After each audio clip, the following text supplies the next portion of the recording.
Hi, you guys. Oh my goodness, still getting this right every night. You know why? Because I literally, yay, you caught the beginning. I literally put this thing up every night and never know what I'm doing.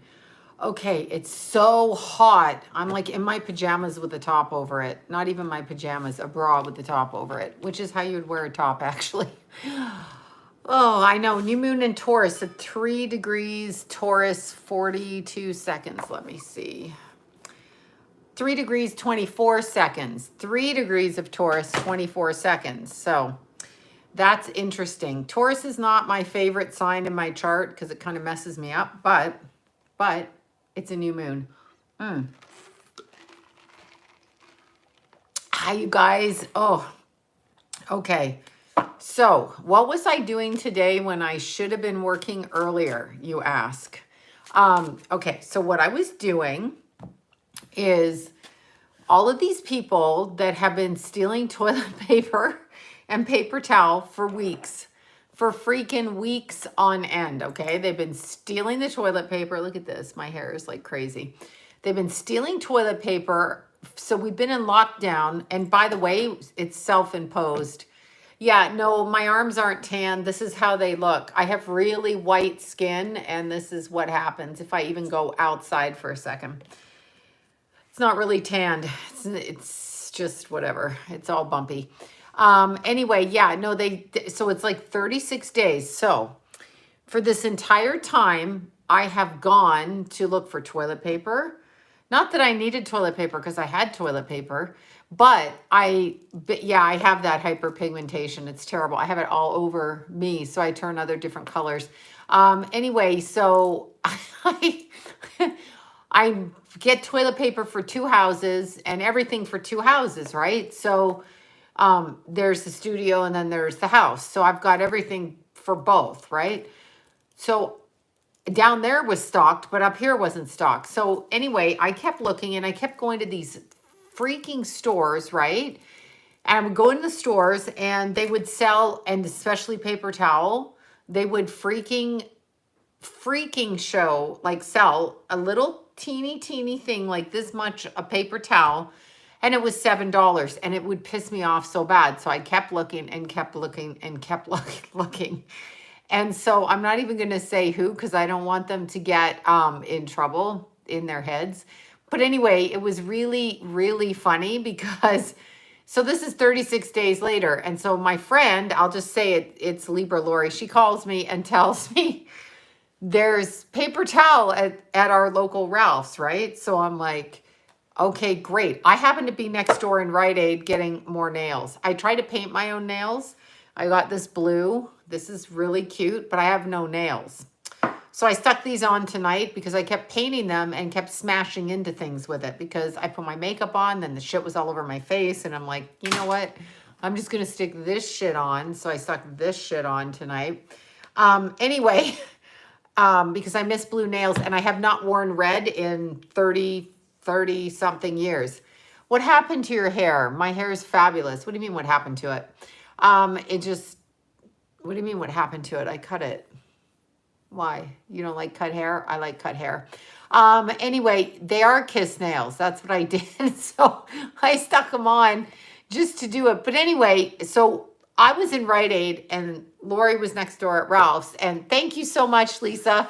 And so Lori's next door at Ralph's and she's like, they have a big pack of paper towel, like with 6 of them in, right? Oh, Dairy Queen. I can't go to Dairy Queen because I'm trying to lose 7 pounds. I lost 3 and I'm trying to lose 7 more. And I hate it. Let me just tell you how much I hate it. I despise it. Anyway, so I went straight out of Rite Aid and ran down to Ralph's and got the paper towel, right? So that was awesome. And then I drove home and it said 1 pack of paper towel, 1 pack of paper towel. You need to lose 70. Get on that right now. Don't let it go up any higher. Thank you, Patricia. Okay, so anyway, I got one pack of paper towel.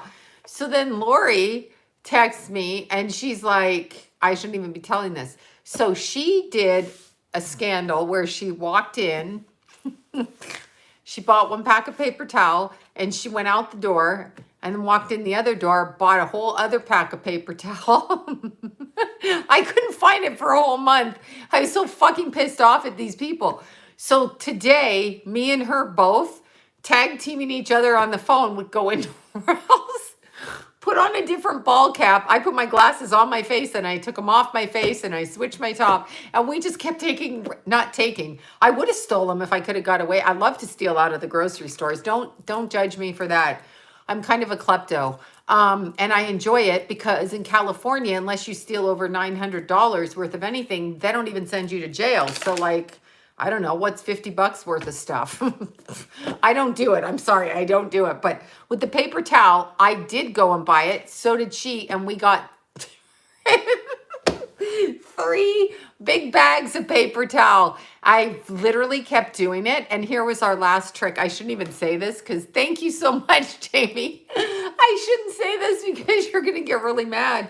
People are going to think I'm the biggest asshole. No, I don't recommend anyone stealing. I didn't steal the paper towel. I paid for the paper towel. But they said you could only have 1 thing of paper towel. So I was like, Lori and I were like, we can't find paper towel. We've been trying every day for a month. So we just kept, well, I have toilet paper, but I had no paper towel. So we kept walking in the opposite sides of the store and it was $20 for 6 rolls, but they were big, huge rolls.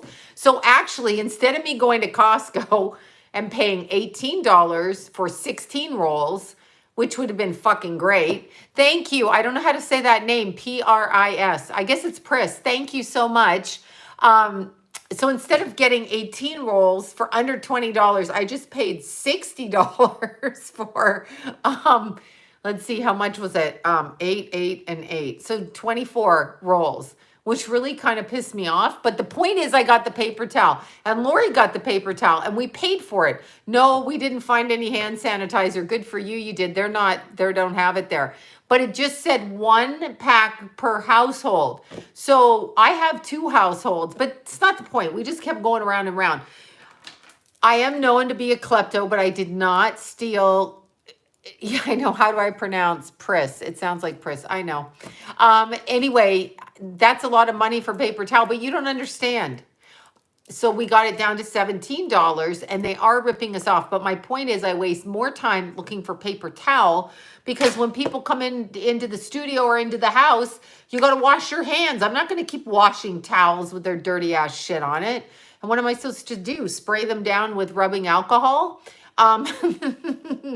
So Target had them. Shit. Lori said we should go to Target to see what's in there. So that's exactly what we did. We got the paper towel. But in truth, oh, New Moon from Scotland. Awesome. In truth, I'm going to say this. I don't even fucking care. One of my hobbies, CVS has toilet paper. They also have nails. Just saying. So I got the nails. I'm having an addiction to nails and nail polish right now. And I've got a shitload ton of bleach in the bathroom. I just need some more hair clippers and some other stuff. I forget what. Anyway, so it was hilarious because I had this thing when they made us this, I know, red. I never wear red. But I had this thing where when they first put in the self-serve things, you know, where you go in. Because what they did at the local stores is they took away the full-time jobs from people, right? They took away the full-time jobs. Oh, CVS hides the rubbing alcohol behind the counter, just so you know. So have you seen the anti-lockdown protests? Yes, I know. It is crazy for the paper towel. They're a bunch of bitches, but the point is, here's the point. I waste more gas money and time trying to get fucking paper towel. Now I have the mother effing paper towel. So they're not fooling me. And then when I see it in Costco, I will grab it. But you know what? Here's the thing. They don't put it into Costco and they don't put it into regular stores because the manufacturers are pushing them back. It is Earth Day. Exactly. The manufacturers aren't pushing it out. What they're doing is getting us used to like, oh, sir, can I have some more gruel bullshit? That's what they're doing. They're like, no, they did before the lockdown hoarded. I couldn't find it for an entire month. Paper towels at the hardware store. Shit. I should have gone in there. I know, $17, right? But there's 8 big, thick, fat rolls. So yeah, I wasted my money doing it, but that's not the point. The point is, I now have paper towel, and I've got 2 houses I got to buy for. So, or 1 studio, 1 house, whatever, 2 places. Because every time I walk in, I wash my hands with paper towel. Oh my God, Oklahoma's opening. I wish I lived in Oklahoma. COVID tests have caused the virus. Oh, I know what they did. Ha, that's exactly right. So anytime I come in the studio, I got to wash my hands, right? And then when I go home, I got to wash my hands. I always have to wash my hands. But I was doing that before this. It's just that with the kids and the dogs and the kitty who throws up, she throws up when she gets anxiety. She got a new puppy in the house. So, you know, all of that. And then Rascal Pants comes over. Rascal got to wash her hands. The boys wash their hands. You know, I cut my hair last week. Yeah, so, and I bleach it too. It's bleached and cut. That's what I did. Yeah, I would love to be in Oklahoma. Minus, I don't know if they have mountains in Oklahoma, but so what happened before, and Georgia, I know, Georgia, you know what? Our Governor Weirdo, okay, Governor, my aunt is a strange person, governor. I've been doing readings all week. I'm booked for 6 months. Like, I have to shut down my website again because I'm so booked and I can't keep up with things, okay? So don't get mad at me. Don't text me and ask me if I can fit you in sooner because I can't. Yeah, she is his aunt. Pelosi, the weirdo, is his aunt. But I just can't fit anybody in, and I can't answer, do you smoke weed? No, I don't like weed. I don't take any mind-altering substance with the exception of coffee. So that's what I do. Yeah, I need a reading. You'll have to find somebody else because I can't do them. I'm booked too far out. And you know what? People don't understand. They're just like, read now, bitch. Read now, bitch. And they just want you to read now. It's like, oh, I have an emergency. Well, we all have emergencies. And I can't do it. Like, I've got to have my time off, meaning I got to eat and go to the bathroom. I literally, when I get off of here, will be working another 2 hours just to get up at 4 to start working again. Plus on top of, oh, my friends read for me. Libra Lori, she'll tell me stuff. Deanna reads for me. Johnny, they don't sit down and read though. I just ask a question. Nobody sits down. Well, Deanna will, but Deanna also gets busy, and you know, people have their lives, right? So people got lives. No, Trump's not the only problem. Everybody in the government is the problem. It's not just one or the other. Look, I'm itchy too. It's not just everybody. It's not just one person. It's insane to say one person is the problem, okay? It's insane to say that. Because it's impossible for one person. That's scapegoating somebody. And all of y'all that were raised in a house where you were scapegoated, you know that it can't all be one person's problem. It's impossible. The government on a whole is the problem in every side. People think it's a side and they go after Trump or they go after, I don't know, Clinton or whoever. I don't even know who's out there. Whoever, they go after that. That's actually, look, I have to scratch my back. I'm so freaking itchy. Look, my nail thing. Okay. Anyway, here I go. I'm going to itch back here because I'm like a cat. Okay. So anyway, it's all of them. People think it's one or the other and they're like, I'm for this and it's all against Trump. When you say that stupid stuff, you're thinking it's one way. They're all doing it at the same time. They all have a role. It's all theater. It's a play. It's Shakespearean. That's what they do. They do shit like that. So it's ridiculous. It's just stupid. It's never one person because that's scapegoating. So there you go. That's what it is. Yeah, it's a game. And when you look at it, all people have to do, really, quite frankly, is I know they say everybody's looking into everything, but here's the thing.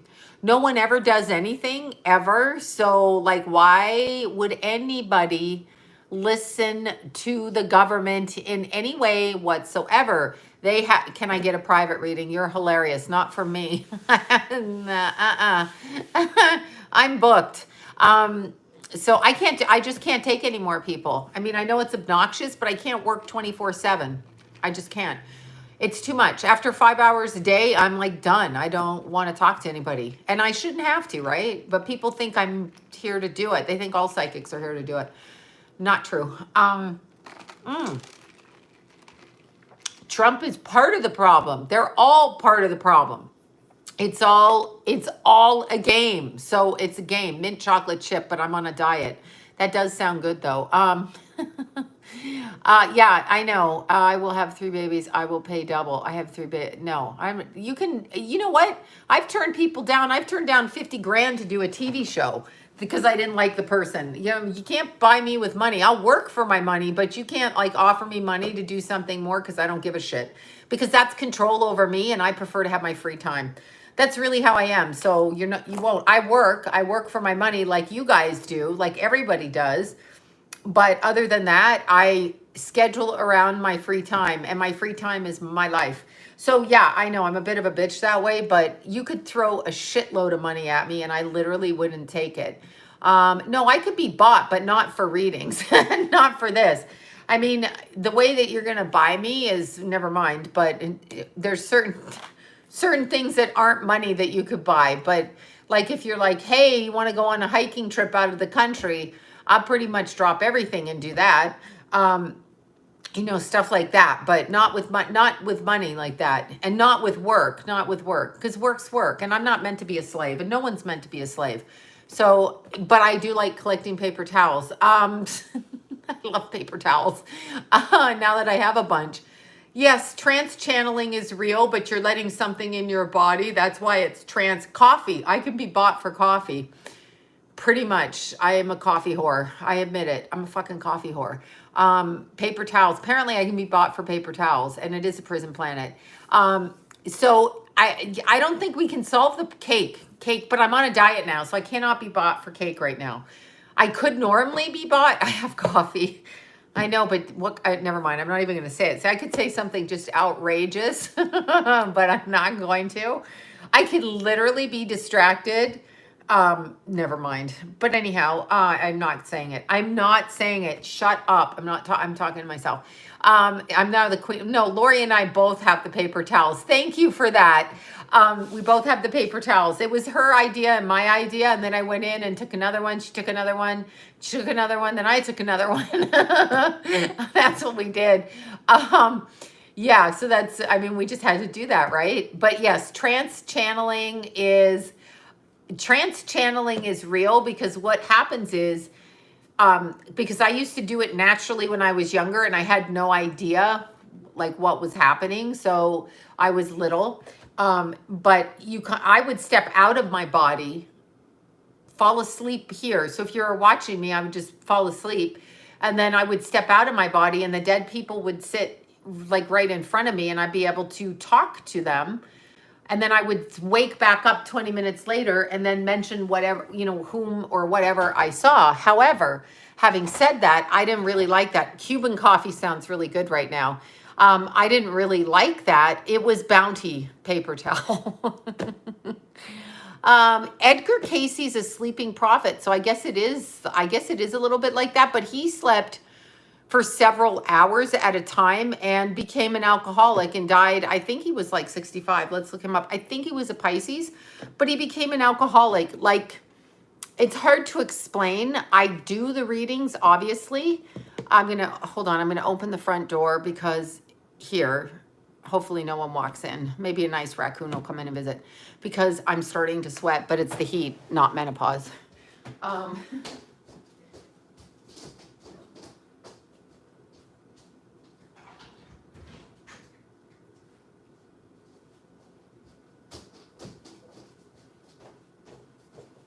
Whew, it can get hot.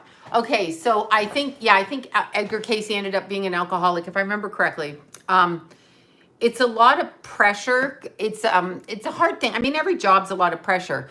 I actually enjoy in my life I'm going to open this window too. Sorry, hold on.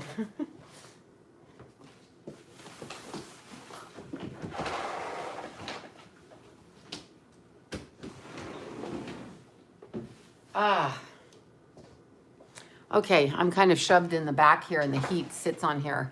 Oh, it's like 5 miles. I just drive up and down the street past Starbucks. That's what I do. So everything is designed around coffee places. There are many. There's McDonald's coffee, there's 7-Eleven coffee, and there's many places to stop. But I actually had the most fun. Like me, I wanted to be, this sounds really weird. I try to do everything but be a psychic, and I want to work for the post office, not because I like government organizations, but because I know you're good. I love the idea of walking around and not being caged. So being caged to me is a work. So for me, I wanted to do the post office, but I had such a bad driving record from speeding that, see, I'm sweating. It's like 100 degrees today. So anyway, I couldn't get that job because I couldn't pass the driver's. I could pass the driver's test, but my record showed all this speeding. That's when I had the little red sports car. Anyhow, with the Audi engine in it, it was fun. So mushroom coffee. Oh yeah, Chaca tea. That's a good one. But anyway, I would do stuff like that. I love to go out and like dig up the side of a hill and put bricks down in the back. Like anything physical is more fun to me than like a desk job. Like that, it seemed like murder to me. I don't know if there's a Donut King in Burbank because I don't, it is a sports car's fault. Teenage boys that would pull up beside you, rev their engines. I was like, fuck you, and I drive. But I'm not that good. I'm not fast. Like, my kids are better at, I'm a little bit scared now because of my age. I'm just a little bit scared. I'm going to look up Edgar Casey's birthday, but I'm saying the readings, the responsibility of it gives me anxiety, which is a weird thing to say, especially if you disappoint people because they expect things to be different than it is. So it's like it gives me anxiety. And if I'm booked all day, it really gives me anxiety. I get a lot of anxiety just because it's a lot of, I don't know, it's not like surgery or anything. That would really give me anxiety. There's Caitlin. Hi, Caitlin. Caitlin, an Aquarius. Caitlin the Aquarius. That's what I remember. An Aquarius. Okay, so, and thank you for saying that, Caitlin, but it does, Xanax. I have panic attacks. Yeah, I don't take drugs, though. So, for me, it does give me, I mean, it just does. But Edgar Casey was born March 18th, 1977, and he died January 3rd, 1945. No meds. No siree, Bob. No meds. I took them when I was younger because I had debilitating panic attacks, as in, I literally couldn't go out in public. So I get very freaked out by people because I feel them, and it's not whether they're good or bad or whatever. No, it's 1877, 1877. Yeah, so I feel people, and when I feel their disappointment in me, it really gives me anxiety. Because when they look at you and I read them, I can feel that there's something that they don't like or that they misinterpret. I mean, some people smile and they may hate you, but I prefer the smile than like that look of judgment. That makes me insane, and I've just got to get away from people. It can actually make you crazy. So there you go. Now I'm looking for his Wikipedia. I just want to see Wikipedia. Okay, I'm just looking to see what they say. Okay, the sleep. See, they call him a sleeping prophet. So what I think he was doing, it's because they say it was self-induced. So I think he was going into a hypnotic state. Yeah, readings can be done by phone. Their energy. Tomorrow is my birthday. All right. What did I just spray on myself? Probably sprayed glue in my eye for the 25th time. Yeah, no, I haven't used dowsing rods. He was a smoker, I'm sure. I'm sure he was. He probably got stressed. Can you imagine the pressure? People, like, literally, John will say to me, thank you so much for that. Okay, Twinkle Karma, that's a great name. When I go out, I don't look slimmer. I'm not slimmer, but the only reason everybody says that is, let's see, I'm disappointed you don't, yeah. The only reason I look slimmer is because I'm super slim from here up with a big ass at the bottom, okay? So it's whatever. But it's just because I'm very narrow in the face. When I cut my hair, I look slim. And okay, hold on. Let's see. He wanted people to think of him as a healer, not a psychic. Okay, so he wanted to do that. Let's see. Problems. They say problems. The trance reading caused problems with Casey's health, which were easily seen. Let's see. On the times when he could not give clear readings, he said it was because he was working under too great a pressure. In those cases, he always gave the money back to the person he was giving the reading to. Totally know how he feels. Sometimes if they give faces like, here, get the fuck out of here.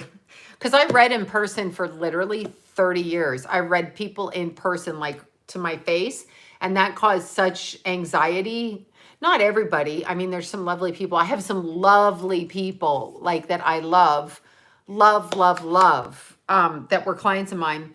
But some of them would give you, like, it gives you, oh God, 30 years in person, 30 years at my kitchen table, this table, which I took out of my house to put in the studio, and then they put another table down there. But anyway, my kids, when they were little, I was breastfeeding and reading people, okay? Like my entire life. So it's not, I mean, it's like doing any career your whole life. It's not necessarily yes, I read over the phone, but I'm booked for a while. And so there, yeah, it's interesting. I never missed a live, just saying you're slimmer. It's just my face. I'm not, I mean, 3 pounds, but I don't think it's showing up yet. No, I never read myself because I don't care. Thank you, Erin, for that from Canada. Thank you. I thought I did. I know breastfeeding, right? I was a multitasker breastfeeding. I would breastfeed. I know these are press-on nails. I'm very excited about them. I would breastfeed in the bathtub while talking on the phone, doing all kinds of, I can't stay still. Thank you, Cindy. Okay, there. Okay, thank you. Yeah, so no, I don't like typing because it takes too much time. If I'm on the phone, I can walk around and keep moving. That's what I'm saying. So I can do that. But if I have to sit and type, then I'm caged like an animal and it makes me crazy. Doing this makes me crazy because I have to sit here, but I can do it. Those nails are still on. No, these are different nails, but they're red. Yeah, they're new. I have to multitask. So a lot of people, now that I'm not seeing people in person, I will walk around, walk outside. It's easy. It's just easier for me. Nope. Skype is caging me in. People do Skype because you want to keep an eye on the person. Not doing it. And Skype, keep in mind the laws around Skype. Nope, not by Zoom either. I don't do Zoom. I don't do anything where you record me. Artistic Mom, thank you so much. Wait, my daughter's birthday. Oh, bleh. Where did that go? I hate it when I can't read it. My daughter's birthday. She's official teen. Her name is Alyssa, and she's 13. Oh my gosh. Okay, so she's on the new moon, little Alyssa. She's having an Earth Day birthday. Taurus, happy birthday to the Taurus. Taurus, little Taurus horns. So Alyssa turns 13, and she turns 13 in our world right now. Can you believe this? I mean, I just sometimes feel sorry for these little kids because like that. May 16th, that was my mother's birthday. Yeah, I know, it's interesting. Alyssa, happy birthday, honey. Cake, maybe she'll get cake. I can't be confined. I'm not confined. I've been out all day not stealing, paying for toilet paper. You can't really walk out with a big bag, although I would try. I mean, just for fun, I would try. I like to do it to see if I can get away with shit. That's all. I'm just that way. Sorry, it's just the way I am. I never steal enough to get arrested, though, and I'll put it back if someone comes out. But I'm kidding. I did not steal the toilet paper. That is a joke. It's a total joke, you guys. I mean, not toilet paper, paper towel. But no, what I was saying is when you Skype or you Zoom, when you do those things, you get the person's face and you can record their face, which means you record their image. And I'm very conscious about that. No one's recording my image. I've been in the industry too long to know that once you have it, you can do whatever you want with it on your end because I gave you permission, and that's not happening. So yeah, I don't do anything like that. Like, you're not getting my image on it unless I own it. So yeah, and that's the truth, only because the industry has done that to me for years. When you're on camera, they do shit. And when you Skype, that's how I've done TV shows where they Skype you in, and so they can keep it and then they own it, and no, no, no, no, no, and no. Yeah. Yeah, I do own my image because it's on my thing. Absolutely. You do own it. I mean, it can go on YouTube, but it shows the channel that it's on and they have copyright laws. So if it's on my channel, they can't really take it. So there. Oh, somebody in LA. Yeah. So anyway, Edgar Casey, see, he had it too. Let's see. What about Callie Mayer dying in a plane crash?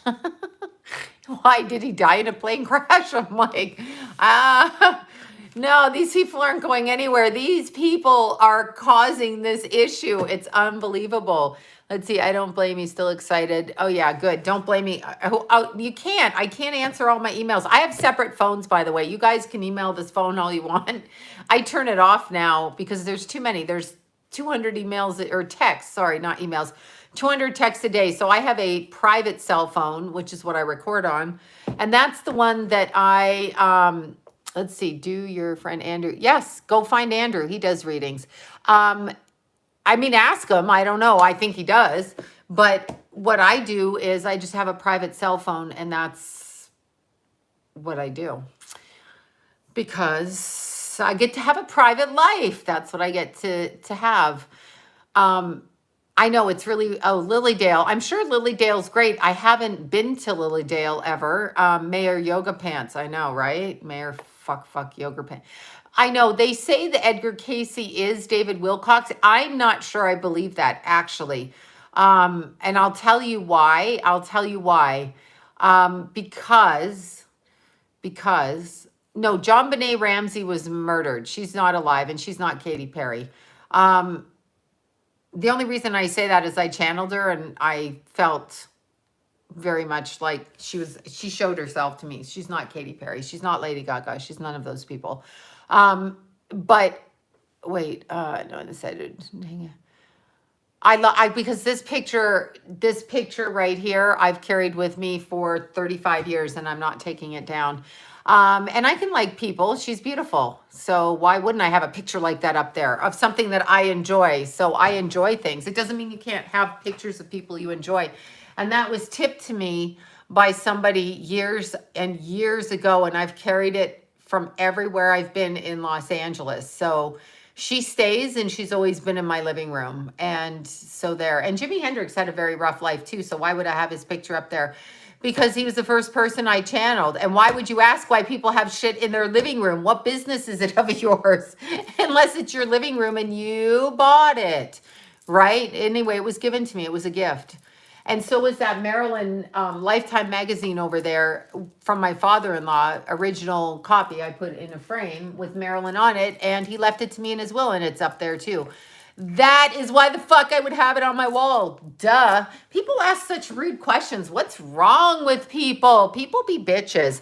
They're like, oh, why would you do that? I don't know. Why do you fucking ask why the fuck you would do that? Like, what are you, stupid to ask a dumb question? I'm just going to start calling people stupid from now on when you ask stupid questions. I'm just going to say you're fucking stupid. I don't know what you said about, I miss Jimmy. He's right there. He's right there. Let's see. Was there a shift? Okay. Cause they want to be like you. Okay. I don't know what that means. Anyway, okay. I ranted in your comments about that. Yeah. People are bitches. You know, people cause a lot of problems in the world. Thank you so much for that, Aaron. People do. They cause a lot of problems by saying shitty things deliberately to people. And they say it on purpose and they think they're funny, but they're really, I'm going to spell it out. See you next Tuesday is what they are when they say shit like that. Like, you're going to say shitty stuff. If you're going to start it, I'm going to finish it. Sorry, spiritual 101 here. You say it, I'm fucking slapping you back. But it's interesting. David Wilcox is interesting. I think he's very good at what he does. But there were two things that I noticed about it. I'm not sure that he's actually Edgar Casey, because I'm just not sure. I'd have to actually observe that, and I'm not sure. Because I don't think he says he's psychic, although technically he would be with the downloads, and I don't know that you would come in again and do it. I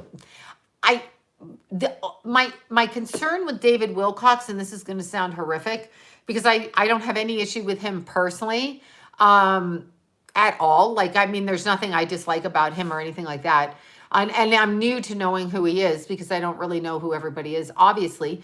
But the fact that he was working with, what was that network? Is it Gaia Network? The fact that he was working with that was a problem. That was a problem for me because that's a very satanic, it was Gaia, right? It is a very satanic organization. And actually, yeah, he left them, which is good. Some of his connections, okay, well, if that's the case, then I'm going to say that he's not that. Some of the connections that he had with people were, some of the people that he is around are, yes, it is, but I'm talking about the TV network, the TV network. Yeah, I don't really know about it, but some of the people he's around, and I'm not saying which ones or that he speaks of, I know are Luciferians. So I'm like, I don't know, and I'm talking about David Wilcox, not David Icke. But I don't know much about him. I mean, yeah, it is. Gaia went broke and Gaia did a bunch of shitty shit to people. You'd have to research it, but research it. You'd have to research it. Why satanic? How? No, they just are.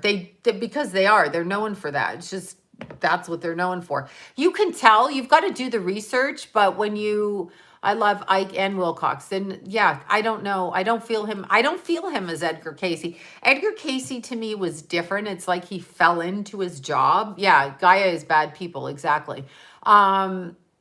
So I don't know that Edgar Casey would come back and do the job. Yeah, I heard who he hangs around with, and I'm just saying, yes, exactly. Hay House, not a fan. Louise Hay was okay in the beginning, but understand what they do, and it's what producers do all the time. Having been in the TV part of it as a psychic, it's what they do. Here's what they do. If you have a skill, this is the problem with the world. If you have a skill, whatever it is, let's say you're a dancer, let's say Louise Hayes is dead now, but let's say, I don't know, say whatever, you have a skill, you're a great manicurist, which I could now that's somebody I would pay to come here now. I would take your reading money and pay for a proper manicure. Okay. And some gel nails, I'm just saying. But yeah, she passed away. But here's the thing. A lot of these people, and when you're talking about like Hay House, when a talent goes to Hay House and they've written a book or they've done a deck of cards, Hay House takes 90% of all of that, okay? 90% of that money. It's like when you're starting out on camera and you sell a TV show, exactly like Roseanne Barr did it. The show was named Roseanne. The show was about Roseanne's life or a version of her life from her experience, okay? And so they said, no, we're not going to let you be in your show, and we're not going to name the show Roseanne, but the show was her show. Thank you, Cece. Thank you. So the show was that, okay? So when you go in with a show, they try to take it and tell you, like J-Lo stole the stripper. I know, like J-Lo, J-Lo, if you were a stripper, be a fucking stripper, say it. But she wasn't. She took the stripper's life, and they don't pay for it. They go to observe it, but see, here's the problem. When you're taking information, written script, written personality traits, I used to have stuff stolen from me at lunch meetings, lunch visits with producers, not even producers, executives that ran networks. And if you say something like, oh, this happened to Keithy was always getting in trouble, I would see it on other people's psychic TV shows. It would be written about, and I'd be like, fuck you, I'm not mentioning it. I'm not mentioning it anymore. So it would be very, very interesting that they stole, but they steal. So when I'm looking at Hay House is saying, and I have a real problem with this, which is why I don't do the lectures. I don't run out there, because for 35 years in this business and in the TV business, I was in my 20s when I was on camera all the time.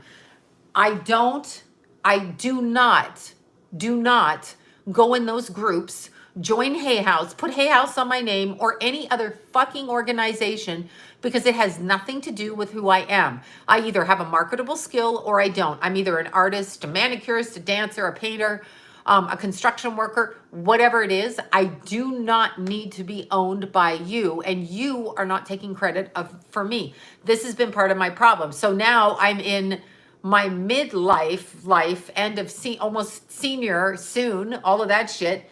And now it's coming back because I refused. I turned down money. I could have been well off at this point. I turned down a lot of shit because and I had stuff stolen straight out from under me. Now Hay House does that. I've talked to other psychics that have done that. I mean, with their cards, with their decks, they get no percentage. And people think you're full of shit when they say it. They're like, well, why wouldn't you do a TV deal if they were gonna blah, blah, blah? Because you're not going to take my stuff, and you're not going to prostitute off me. And that's it. And that's how I am. Thank you for that. So I can make more cake. So it's very interesting because it happens all the time. Let's see. Yeah, Alicia Keys has a very negative energy. She's not, I mean, just look at her. Yeah, I won't do it. I won't do it. And back in the day, so probably I gave birth to Keithy in 95 and I worked on camera till 2 days. The show got canceled 2 days before he was born. So I was a big, fat, almost pushing my 9+ pound, 22-inch long baby out. Okay. So I was doing that, but they canceled the show. But anyhow, that was in 95. What used to happen is you got your SAG after pay, right? Because, and the reason somebody put, you're an actress, not a psychic, because of my IMDb. Okay. So IMDb does not have a box to check psychic. It just has actor or self. And if you put in, you played yourself, it comes up under actor. So they don't have like a category for psychic. So it's not like I'm an actor because I'm not a fucking actor. So all the psychics on there, it'll say actors. All right. But thank you for that. Okay, Sky, thank you. So it will say that. However, back then you got your SAG after pay. So for me, while I was pregnant with Keith and working, and I was doing stuff on the street, like as my street psychic show. So I was doing the beginning of that when I would work with the prostitutes and they would film it. I was doing all of that stuff. Okay. So I would get called and I would go to NBC. So they'd send a car for me, or I could drive and I didn't have to pay for parking. That was good.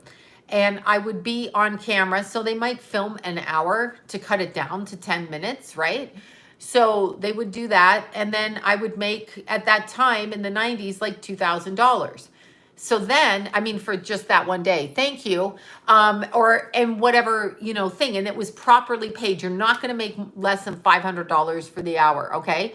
So after that, in the 2000s, when all of these producers and people who wanted to be celebrities, okay, reality TV, so they would go on camera. So producers started calling and they're like, well, you'll have a chance to be on TV. I've already been on TV, so I don't need your fucking chance to be on TV. But you'll have a chance and, oh, you'll get business from it. I don't need any more business. I've been working all the way along, right? So I've always worked. I mean, even when I wasn't on TV before that, I worked because this was my life's purpose. So this is my purpose. That's why I've done it. Okay. I don't know. I've heard about Chip Coffey from the producers of that show that I know personally and were acquainted friends of mine. And so I don't know what to say. I'm just not going to talk about that, but, because they'll know where it came from. I don't know that he's fake. I don't know what to say. I just, whatever. But I do know on that show, I don't think it was that show though. What show was that one? With the college kid, the college graduate. Oh God. Fuck, what was the name of that show? Something Paranormal. Anyway, on that show, they wanted to book me on that show. The producers wanted to book me on that show. And the head guy wouldn't, Paranormal State. It might have been that one. Don't quote me on that though. There was a kid about 30 doing it. He didn't want me on the show because he didn't want me on the show. He didn't want the way I looked on the show or the way I was on the show. That's how cutthroat these fucked up psychics are. Like literally, you know, if I'd have been fat and brunette, I'd have been on the show. No offense to fat brunettes, but I'd have been on the show. But because I'm talking in my 30s and, you know, I had long blonde hair and was the way I was, he didn't want me on the show. So I didn't get that gig because of my appearance. Also, got offered to do an episode of the talk about the Oscars on a talk show. The talk show is defunct now, but it was like it was like a fashion talk show, and two of my clients pushed for me. One of the hosts pushed for me to be on it. One of the hostesses was cropped blonde hair and wouldn't have another cropped blonde hair woman on, so they went for somebody in their 60s, brunette again, and I'm just like, whatever. So you get discriminated against. You get discriminated against if you are psychic and healthy looking, I guess, is the way I want to call it. No, it wasn't Dead Files. It was one of the paranormal something, and I honestly can't remember. It was a college kid, though. So whichever one that is, okay? Yeah, he got cancer. Whoever the kid was got cancer, but literally told the producer she can't be on the show as a guest because he didn't, you know, whatever. Whatever. I don't even know what to say about that except, right? Oh, he probably made up the cancer then. Penn State is something like that. Oh, he was a drug addict. Yes, and he was jealous and insecure or something at the time. But whatever, I've been shut down a lot. My point is, when reality TV came, these fucked up producers would call. I even had a producer, this is true, and my husband was so pissed. And I was too dumb. And actually, it's too, I don't know if greedy to get on camera and to get your career going. I would say that's why reality TV worked, because you become greedy. You want to do your own thing and you want to do what you want to do, and you see them making money. So you want to do that, right? But so I literally, with a producer, literally wrote out the show. He went to pitch it. I brought him the information. This is how stupid I was. I was very young at the time. My husband flipped out. But I brought him the information, and it was my personal client stuff. So this names changed, but here's an example of a client reading, right? So it was like names changed and whatever. I took it to him, and he's like, "Oh no, you don't want to come into the meeting with the executives because they might not want you as the psychic." And I'm like, but this is my life that you're, so I learned really right then. Thank you, Margaret. I learned right then. But what they do is they would call you to work on shows, you know, oh, it's a reality show, so you're going to get seen. I'm already seen. Like, I'm seen in my neighborhood. I'm seen at the getting paper towel. I'm seen, but I'm not meaning famous. I just mean I'm in the neighborhood being seen.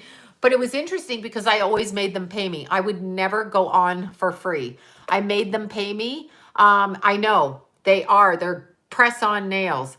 The sizzle reels from Psychic Mom, and you'll recognize the show because my Keithy said it was a fake knockoff. But anyway, there was another Psychic Mom out there in New Jersey with an accent. Yeah, there was another psychic show in 2005, 2006, which was pitched to the same network in 2008, and then suddenly came out a New Jersey psychic, whatever. But see, they're going to hire people they can control, and they're not going to control me. I'm going to do my work because it's what God wanted me to do, and I'm going to entertain the way I want to entertain because that's what I'm going to do. That is what I'm going to do. That's it. And I don't give a shit. And I'm not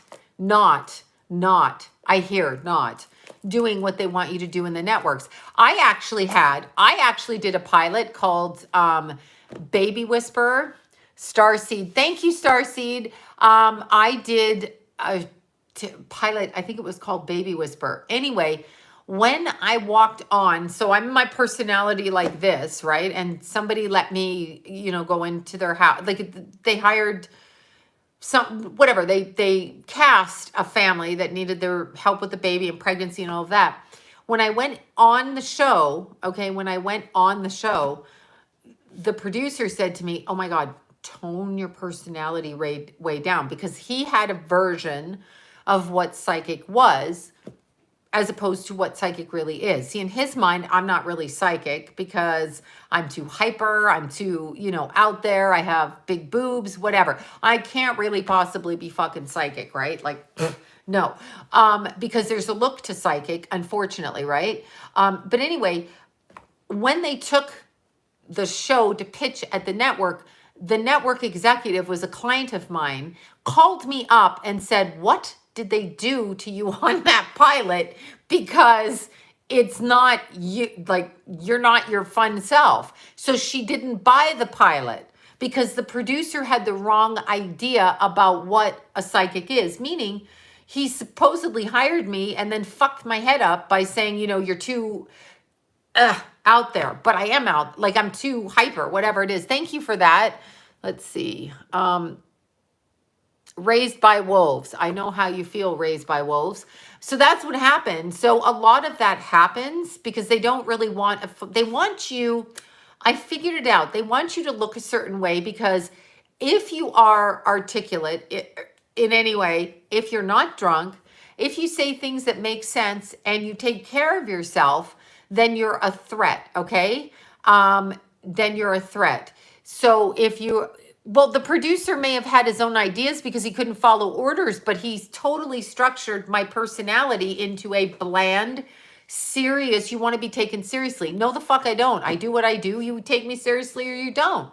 I am who I am. So I don't know that he didn't follow the rules. I think he wanted me to fit in and not be flamboyant, because when a camera's on, I'm more flamboyant, although I'm not really flamboyant here, but I've been known to be very, very fucking flamboyant, like loud, and out there. However, it was interesting because when you see the psychics they hire, now they got the young gay one in Hollywood. But other than that, like when I was young, they wouldn't hire. Yeah, he had an idea, but let's just look at it this way. Let's say you have somebody who doesn't dress well, is overweight, smokes a cigarette, is a certain way, right? And then says something accurate as a psychic, they can still make fun of you because of your appearance. I made sure that couldn't happen. I made sure when I walked in rooms, you are not going to make fun of me for my appearance and then dismiss me. You're going to look at me. If you hire me as a psychic, you're going to look at me. I'm going to speak about what I do, and you're going to fucking pay attention without judging how I look and saying she's out of control, she's drunk, she's high. I never gave them a chance for that because they judge you. They judge you on every way. And if you speak intelligently, they can't fucking judge you. Like they can say, do they pick so many gay men to be on TV? Because they fuck them. They're fuck buddies. Tyler Henry. I mean, twinks. Whatever. Okay, that's mean. Whatever. But that's what they do. It's fuck for play. Anyhow, I don't know anything about Amy Allen. I'm assuming you're talking about an actress. That's all if she is an actress, unless she's a psychic. I don't know. Thank you, Sandy. Thank you for that super chat. So if you are a psychic person and you know your business, they can't mock you. If you're intelligent about the business, they can't steal from you. They'll try. I mean, even Dick Clark said, we can't talk about anything, and he was fucking Dick Clark, because they would steal from him. In his office, I drive by that 5,000 times a day. His old office on Olive Avenue, across from Talleyrand, y'all know.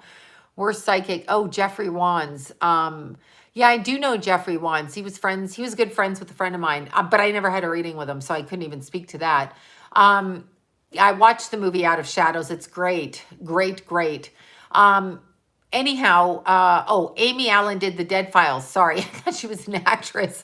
I don't know anything about her at all. Thank you, Deb. Yeah, it's just interesting. But if you're at all articulate and know your stuff, they can't control you. I'm not going to be controlled, and I'm not going to shut my mouth. And I'm too old right now at this point. I don't fucking care. So all I did this show, this channel, because when I started to do a channel, only because John told me to, I did crystals and astrology and that kind of stuff. I thought, well, I'm just going to go do a YouTube channel because these fucking people are weird, right? There's nothing wrong with redheads, ever. But anyway, I did the channel, but when Chris Cornell came through, they told me literally to start speaking on the issue of satanic pedophiles. So that's what I did. And it wasn't something I was going to do. It wasn't something I set out to do. I set out to just talk about astrology, really, quite frankly, just something to morph into so that I didn't have to do so many readings and I could speak about what I like, you know, that way without doing that. But it's interesting because it went down a different direction. So it was completely unexpected. And I'm still getting censored over here. Like they're still stopping my channel from growing. It's unbelievable that they censor things. It's just ridiculous. Yeah, I don't know. Yeah, I don't know what to say about her. I know there's no record of her reading, and they all say the same thing. When you look up a lot of these psychics, they were in management. That includes James Van Praagh. They were in management or marketing, and then they came out with their psychic stuff, okay? 9 out of 10 times. So it's very interesting. They're like, well, I was in my corporate job. Okay, so here's how I'm going to explain it.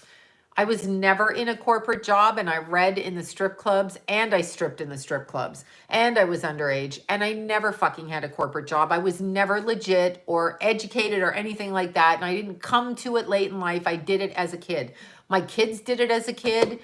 Everybody I know that does it has done it as a kid. Like nobody's coming into it. Oh, I decided I would do it. No, they've always done it. That's what they do.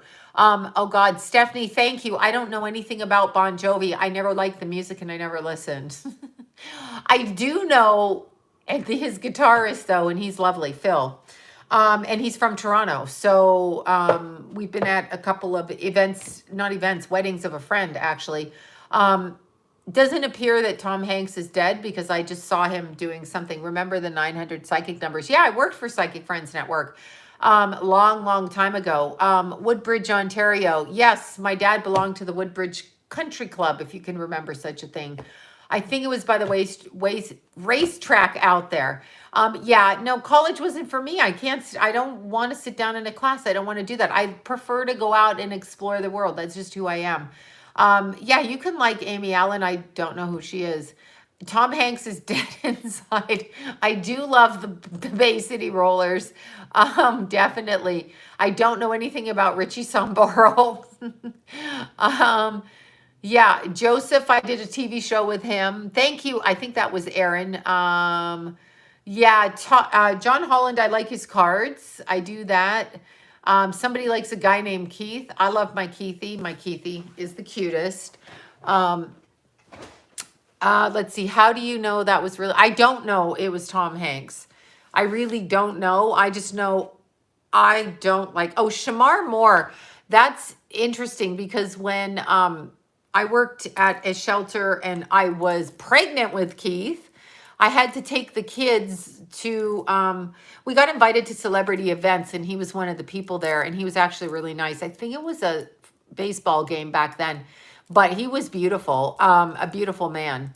Hank's bro looks and sounds just like Tom. Well, maybe that's what yeah, he was really a beautiful man. He was really good with the kids. The kids all got to play with him. I was pregnant, so I had to waddle by, which was no fun for me. I was like, oh, he's really cute. And I look like a beast, a pregnant married beast. I'm not getting picked up on here, damn. Yeah, I know, right? Steve Perry runs the hills in Burbank. Anyway, yeah.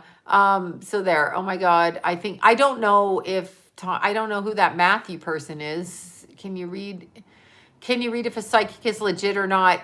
No, I don't know. I know Cindy personally. I don't know anybody. I know Shamar Moore is just a beautiful man. Like, I mean, his parents did good job. They did a really good job. Beautiful. A really good looking guy. Yeah,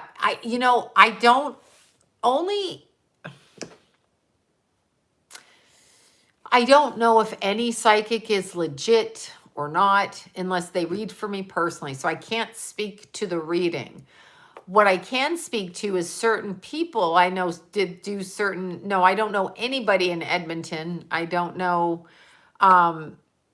Yeah, I don't know anybody there. Yeah, he's so good looking. So, and I don't know who Margaret Johnson is. Oh, I have no idea.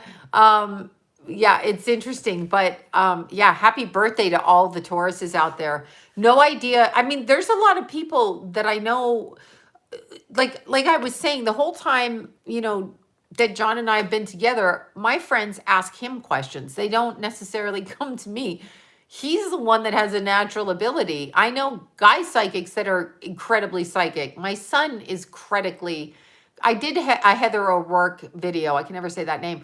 I know people that are very psychic. They don't do it for a living, and they do things in certain ways. So it just depends on who it is, and I can't tell until the person actually reads me. And even then, how do you know? Maybe they had an off day, maybe they had, something, whatever. I really don't know. I can't answer. I really can't answer because I don't know. Now, I do know that I've done enough TV shows, and my Jason's very psychic since he was little. Keithy's psychic since when his friend got murdered. That's when it opened up for him because he started to see that friend tell him what happened. But he was psychic as a little kid too, but Jason came out of the womb psychic. Like, he's just an off the hook psychic, but he's not going to do it for a living, and he'll deny it if anybody asks him because he's not going to be like that. Yeah, I'm at the top of the mountains. Exactly. That's where I like to be. So anyway, yeah, my Jason would never admit it and would kill me if I said it, but he was outstanding as a little kid. I'm psychic in my sleep. Well, ask them to open up your abilities. Let's see. Is it not you could become psychic in adulthood, but you've always been psychic. A lot of what they say though is plagiarized shit. Oh, yeah, I know. She said her anxiety figured it out. Yeah, I'm not buying that because I know from having both anxiety and being psychic, you would already know you're psychic because you've already been psychic. So you don't just come to it. That's the story that they say, and that's fine. You would already be psychic though. Like if you had a nervous breakdown and you have anxiety, you would already be psychic, right? You would already know that. No, Jason doesn't have a psychic moon, a Virgo moon, a psychic moon, but he does have Neptune and Uranus on the moon in Capricorn, making him psychic. So that's where he has it, but it's also genetic. I think it's more of a genetic thing. Yeah, my Jason got bothered by spirits. Lila's pretty psychic. Virgo moon, you have one. That's a psychic moon. Yeah, Lila was psychic since birth. Ken is psychic. I think the way to open up things, I don't like that Sean Penn was in Haiti. I don't like it. The more they go in Haiti and they goof around with that look on their face, like it's all about Haiti, I'm like, I'm not trusting that. But, oh God, did you guys hear that? Did you hear that? Did you hear that? Can you hear that? That's raccoons across the ceiling. Here they come again. I said maybe one would come in my door, and I left the door open, and I'm like, what is that? They're going across the ceiling. I'm thinking, or it's the squirrels, but I think it's the raccoons. One time I could hear them here trying to pick through the roof. Master J, thank you. I could hear them. That was them going across the ceiling.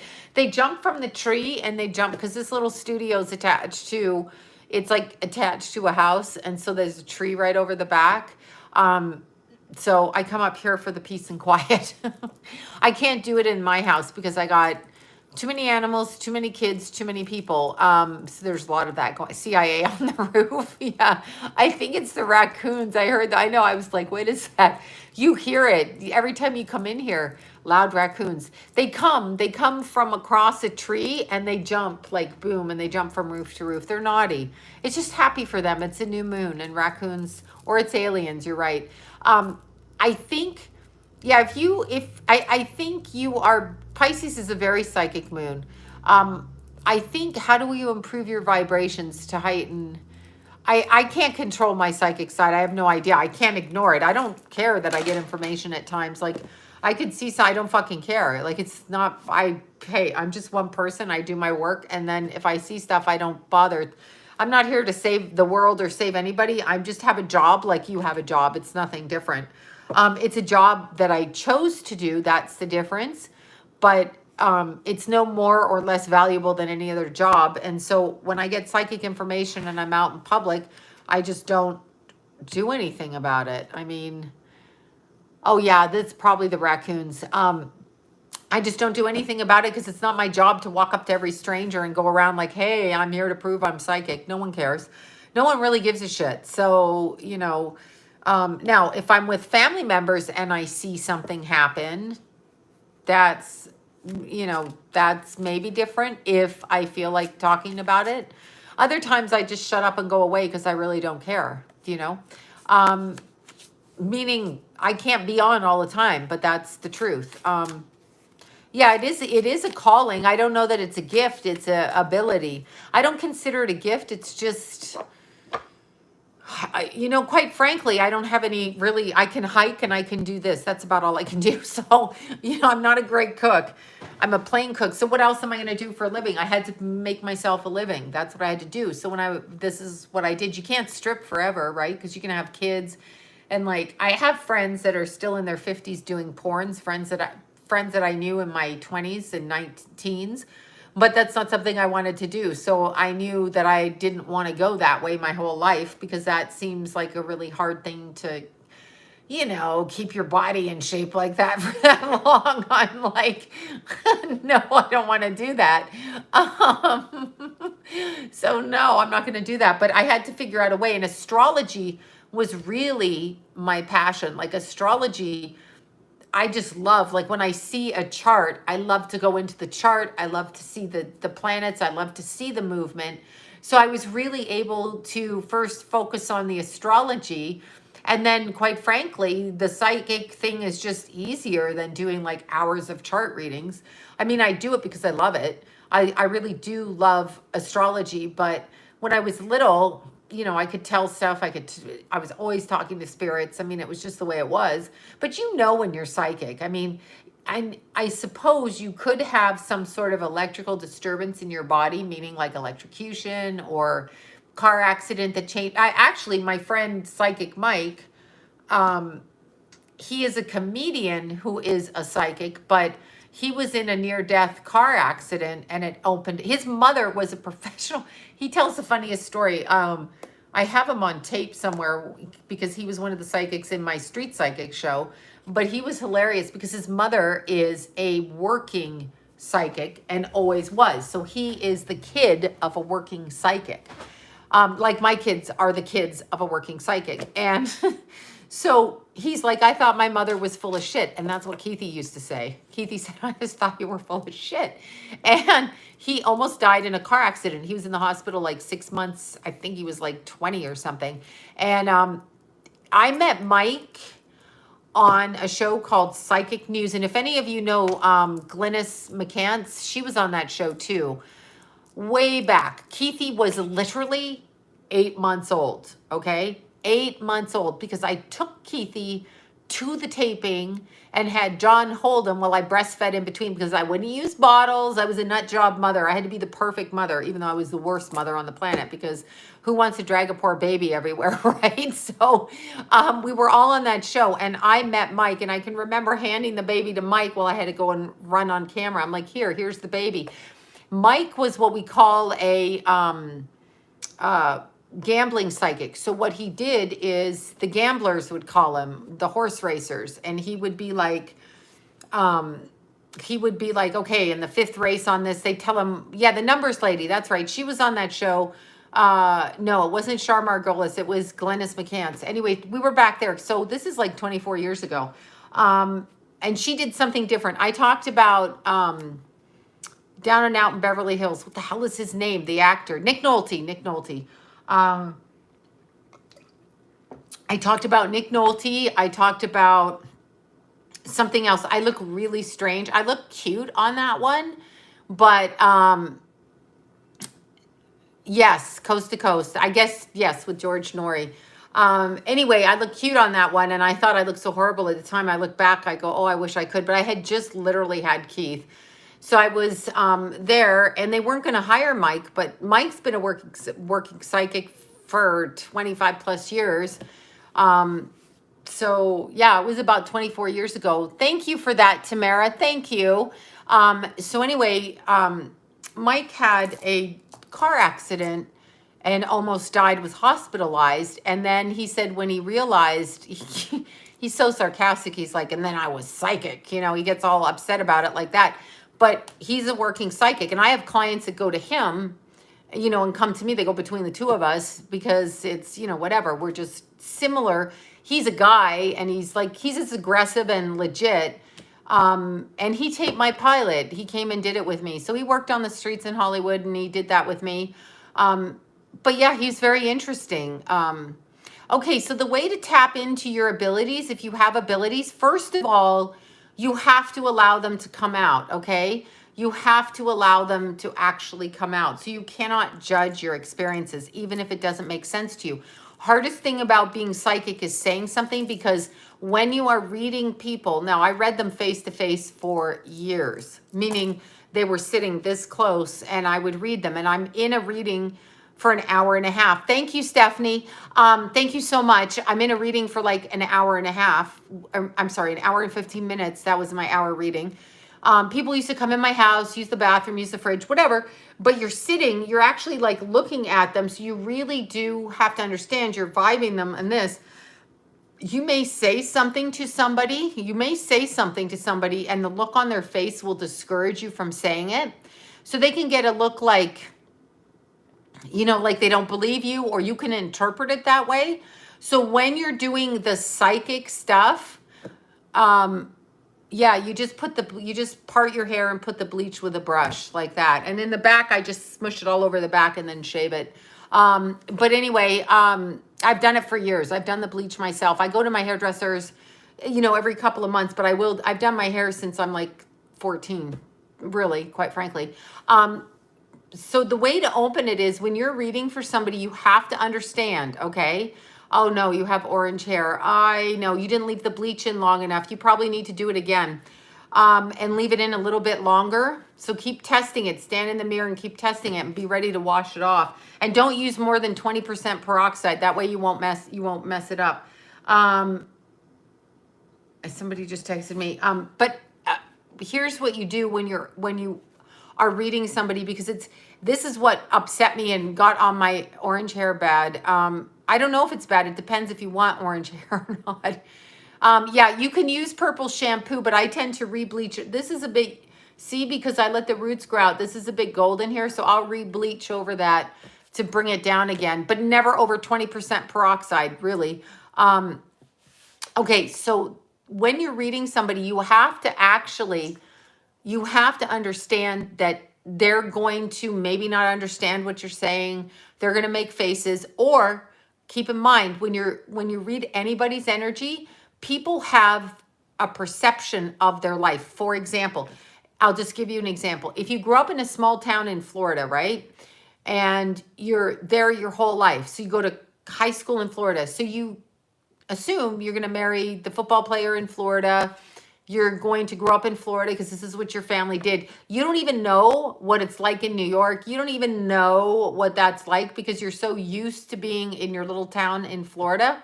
So when someone tells you, I see you in New York, you may go, I'm not going there. I don't have any money, blah, blah, blah. You may say that because you don't understand the experience you could have, because we all limit ourselves, not just you, we all limit ourselves. We limit ourselves in so many ways. We live in our little houses, in our little cars, thinking our stuff all the time. We always think this. So when you read somebody, you have to understand that you're going to pick up information that people are going to look at you like, and they're going to give you dirty looks because you're not saying what they want you to say. So in order to enhance your abilities, because I'm convinced that a lot of psychic people have an issue with the pressure that puts on them, because energetically, it's very hard. It's like very hard to deal with that.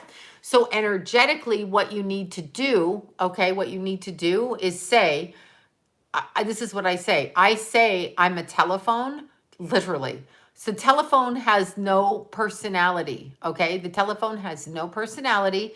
The telephone is just a receiver of information that goes like this. That's all you are.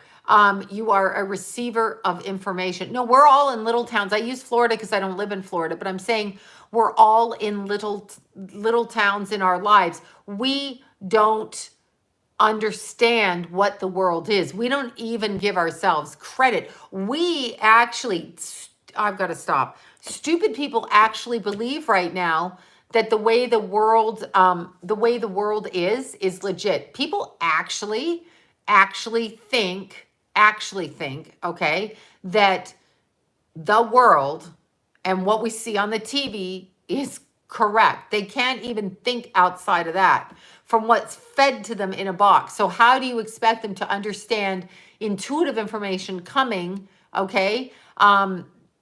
Intuitive information coming through, but you have to be comfortable to open your information. Meaning you have to say, I'm ready to do it. The other thing is you have to allow the information to come the way it does. You cannot judge what you're saying. It was very uncomfortable for me to read people when I had to say things to them that were not nice. Like if somebody calls you and they're married to a man, right? And they've got kids and they think he's cheating and you actually get that he's cheating, that's extremely uncomfortable to have to say to somebody. It's very uncomfortable for me. It's very uncomfortable for me and it gives me anxiety. I start to get anxiety from it, okay? I don't want to say that to a person. But if you ask me, I'm not going to sugarcoat it for you. I'm going to say, now, if I don't see it, I don't see it. So if somebody's sure someone's doing something, I'm going to trust your instincts because you're living that life. But if I don't see it, I don't see it. But if I see it and I say it to you, then I'm going to say it to you. And then the reaction that you have, I then, as a person, just as who I am, then energetically take on your pain. It's a very strange thing to say, but it comes into my body's energy. And then I'm like, I have this feeling, and that's what gives me such anxiety, is that like I absorb what you do. And what it is psychics tend to, and healers, which will tend to be in the same thing, absorb and transmute the energy back out to try to elevate your energy. So it's difficult, but you are only an information giver. So you are a person that's there to give information. That's all you're to do. So if you give information, that's what you do. You just give it to them. So as a psychic, if you want to open your ability, you have to get comfortable with the idea of saying, here's the information. Now, one of my friends is newly doing readings and people will say to her, oh no, I don't think that's right. Well, okay, so now I've gotten very used to it. Okay, don't think it's right, but this is what I'm getting. So you don't have to fucking think it's right, but I don't care what you think now. So that took me a long time to get there. It used to devastate me because I'm like, maybe I'm wrong. And it's not about right or wrong though. So you have to remove the ego because information comes to psychics the way that it does. And it comes through as it does. So it's not, oh, look, I was right. Any psychic that's like, look, I was right. Look, I'm always right. I'm right. That's not what psychic work's about. It's about the storyline of the person's soul and the question at the time. Okay. So it's about that. That's what it's about. So each individual that comes for a reading is coming for, information about the path that they're on that, on that trail. I mean, like on that path on that day. So that's how I would say it. I mean, I've always gotten psychic stuff. And like, if I am in the same house with somebody and they piss me off, I'm liable to say something. That's just a true story. So like if somebody's, fucking with my head and my family and I can pick something up with them, I'll fuck with them back with psychic information and then laugh when it happens. That's bitchy and it's not nice, but I can do that. I don't do that with clients, but that happens. So you have to actually understand your parameters and then you have to ask yourself, you have to talk to yourself to say, I'm okay with, I don't know half the psychics you're asking me about because I just don't, everybody says they're psychic now, so I don't even know what to say about that. I have no other, has anyone, I'm sure people have been upset by a reading. Yeah.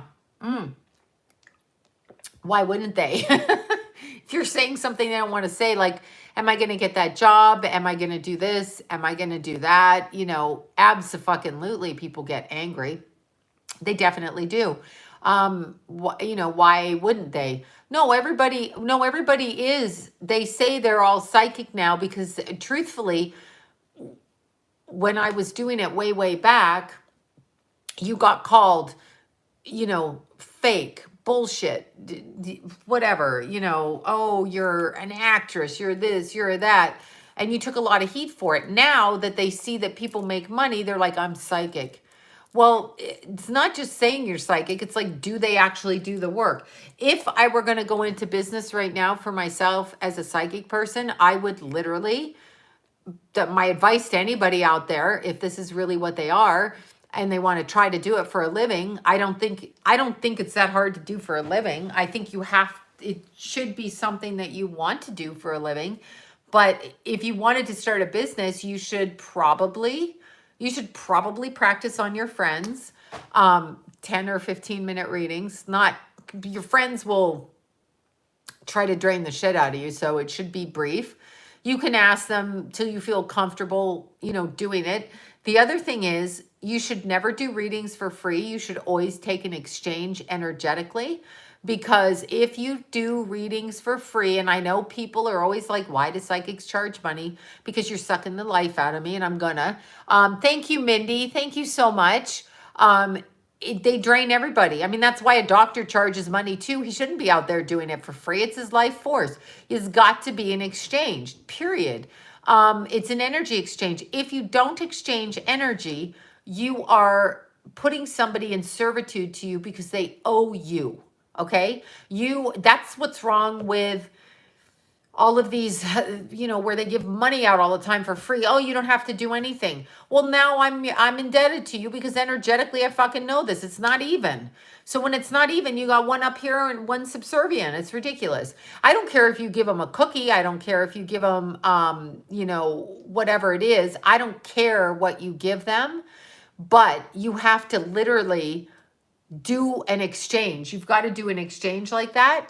If you don't do an exchange, then you're putting yourself in a lesser position, okay? So you just have to. It's just, actually, you shouldn't be taking stuff from people. So, I mean, for free, anybody that wants stuff for free, they're so stupid. I don't get what they're doing. It's just ridiculous. Oh, thank you for the free stuff. Okay, so you just took something because you're entitled? I don't understand that, but you should practice on your friends. Like if you want to do one question or whatever, that's good, right? Super awesome. But you practice on them. And then what you do is you can set it up the way you like it. And you just have to start reading. That's the only way to do it, but do the work. It's not going to come where you're going to get like 500 people and be booked solid. You have to do the work. The work takes a long time. And the more people that you work with, is important for you. So you need to do it. You just need to do the work. I mean, I started as a teenager and I'm in my 50s. I've been doing the work. I've done the work. I know what I'm doing because I've done the work. It's not a game. I've done it. I've done it every day of my life professionally. I mean, not when I was under 17, but I've done it. So that's what I've done all the time. And there were times where I did readings in different ways and all kinds of things where I learned how to just, let's see. So read the more people and get better. Always. Olga, thank you. Yeah, read people, practice. Don't judge yourself. That's what I'm saying. A psychic gets good when they start to just do the work, do the work, do the work. Absolutely. Always do the work.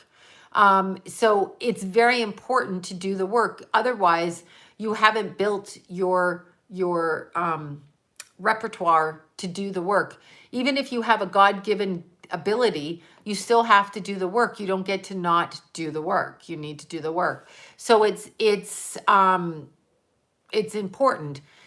Very important like that. And then you just have to let go of your ego because of course you want to be right. That's something you don't want to give misinformation. So understand that when you start doing your readings, the people that come to you need your level of advice at that time. And as you progress, different people will come to you as your abilities change and move in a different way. Okay. So That's how it happens. And as for doing the business, you have to get used to the business. You're not going to have a shitload of people. The business goes up and down, and it's a flow of business. I mean, it's just, you have to work it like a business. So you do it at certain times during the day. You set your schedule. And if you have to sit there or pace or whatever, no one comes to you, but this is your time to do your work. That's what you do. Offer stuff up. Do that stuff. So do that so that you know what it is that you want to do. And if it's really what you want to do, that's what you do. I mean, seriously, you just start doing it. You make it your life. If that's your practice, I mean, do you want a doctor operating on you that isn't looking at it that way? Yeah, I do Reiki, and I do think Reiki is legit. Absolutely. I do feel it is legit. I don't know if every Reiki person's legit, but Reiki is definitely legit for sure. It's something that's very good. I mean, it's good for healing. Absolutely. You can work psychic fairs and build. It doesn't matter where you get the reading. Assume the people will come to you that need your help, your information. Assume those people, and you have to talk to a shitload of different people. You're not just going to get people that are spiritually evolved and asking the questions that you want them to ask. That doesn't happen. You could get somebody who asks questions that you just want to bang your head against the wall because it's not something that you would want to do. So thank you, Tatum, for that. It's not something you would want to do. Like, you don't want to answer the question, but it's important to the person. So you have to just understand that what they ask you is what's important to them. And a lot of time your job is, you can always see dark energy around a person. A lot of times you get people that ask questions and they're stuck on a question for days on end because it's traumatizing them. And so you need to understand that when a person is a teenager and they're focused on their boyfriend, or a 30-year-old woman that had an affair and went with the man, and then the man dumped her, and there's that focus, a man that lost his money, whatever the situation is, you need to understand that that's important to that person. So your job is to give them clarity in whatever way you can. The universe, when you are sincere about doing readings, the universe will bring you people that need to hear what you have to say. I never worry about that. So the level of people that need to hear you will come to you. And as you change the way you do readings, then those people will come to you. So I let thank you, Tia. Oh shit, I've got to look at that in a sec. I let God tell me where I should be. So I do the work until I do something different. That's it. I do the work like that until it doesn't. And I do it the way that I want to do it because it's the way that this is how I work now. The best experience I had was doing work in a very loud, repetitive. I worked at a store where they booked me 8 hours a day, 7.5 of those hours, where I had a half an hour off for lunch, but they basically booked my schedule where I was working. So I would have back to back to back. And I called that like a psychic boot camp because it got me really used to reading for you an hour, 4 minutes in between another person. So I read like that. I want all my readings done in a 4 or 5 hour chunk of time, and then I don't want to read anymore. So I'm done with it after that. I don't like to space it out or have my coffee or relax or talk to God or whatever. It's just like, let's get this on and let's do this. So that's how I learned to read. And for me, that worked fabulous because I can just push them out. So it was kind of like I'm a workhorse psychic. So that's what I do. That's what I do. And that's how it worked for me. And it taught me a lot. I had a man, I literally have to tell his story. So I had a man at this bookstore, a truck driver client, and I dreaded when he came in for a reading, which was like twice a month when he came through town. Good looking man, but really bad hygiene. So he would be locked. He would book me for 2 or 3 hours back to back. which made me want to kill myself. So he smelled really bad, as in he didn't shower. He was in a truck, and God knows what the fuck he was really doing, okay? But all the other psychics would laugh their ass off when they looked at my books, because the books were up at the front desk and they saw this guy coming in, right? They would fucking laugh at me. And when I walk into work, I'd be like, it actually almost made me want to run away. So what I did is I, of course, didn't know when he was coming into the store, because I didn't have, like, it could, maybe it was on a Thursday, they book it for like the following Tuesday. And if I didn't come in on the weekend or whatever, I wouldn't see it. So they had all the natural oils. So I would put eucalyptus oil right here under my nose so I didn't smell him. Seriously. So that would help me, right? And yeah, I have no problem being booked like that. It actually taught me how to do my work and really get to the point and just do it like that. I prefer to work that way, actually, because I don't want to drag it out all day. I want my free time. So if I can get everything done and then have free time, it's better for me. But he literally wanted 3 hours of my time. People will book chunks of your time like that. So it was very interesting, because he would come in and guess what we talked about for 3 fucking hours. And this was very important for him. Now, for me, I wanted to slap myself silly, probably go out and get drunk, or literally like bash my head against a wall. He was, I think I've told the story, he was one of those, I don't know, sadomasochistic dudes that would go, yeah, I know, Vicks, if I had Vicks Vapo Rub, I would have done that. But eucalyptus was all I had. So I was like, whatever, it's better than fucking nothing, right? But anyway, he had a list of women that he wanted to talk to and talk with.